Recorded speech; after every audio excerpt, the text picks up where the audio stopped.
गडचिरोली जिल्ह्यातील धानोरा तालुक्यातील जपतलई येथील अनुदानित आश्रमशाळेत घडलेली सर्पदंशाची घटना अत्यंत दुर्दैवी आहे। अशा घटनांची पुनरावृत्ती होऊ नये यासाठी आश्रमशाळांमधील विद्यार्थी सुरक्षेचा सर्वंकष आढावा घेऊन आवश्यक सुधारणा करण्यात येतील।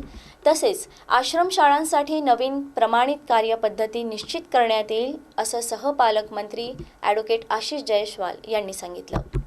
सहपालकमंत्री ॲडव्होकेट जयस्वाल यांनी मृत विद्यार्थिनींच्या कुटुंबियांची भेट घेऊन त्यांचं सांत्वन केलं।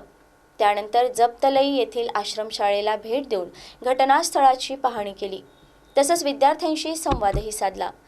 दुर्घटनेतील मृत विद्यार्थिनींच्या कुटुंबियांना प्रत्येकी 5 लाख रुपयांची शासकीय मदत देण्यात येणार असून त्यापैकी प्रत्येकी 1 लाख रुपयांची तात्काळ मदत सुपूर्द करण्यात आली आहे। याशिवाय मुख्यमंत्री सहाय्यता निधीतून प्रत्येकी अतिरिक्त 5 लाख रुपयांची मदत मिळण्यासाठी प्रस्ताव सादर करण्यात येणार आहे। अन्य शासकीय योजनांमधूनही संबंधित कुटुंबियांना शक्य ते सर्व आर्थिक सहाय्य उपलब्ध करून देण्यात येईल असं सहपालकमंत्री ॲडव्होकेट आशिष जयस्वाल यांनी सांगितलं आहे।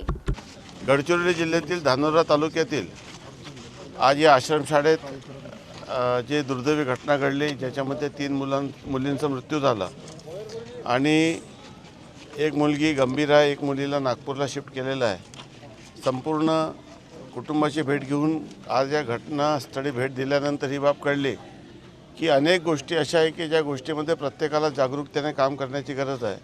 चुका अनेक लोकांच्या झालेल्या आहे, परंतु भविष्यात ते घडू नये याची दक्षता प्रत्येकाने घेणं आवश्यक आहे।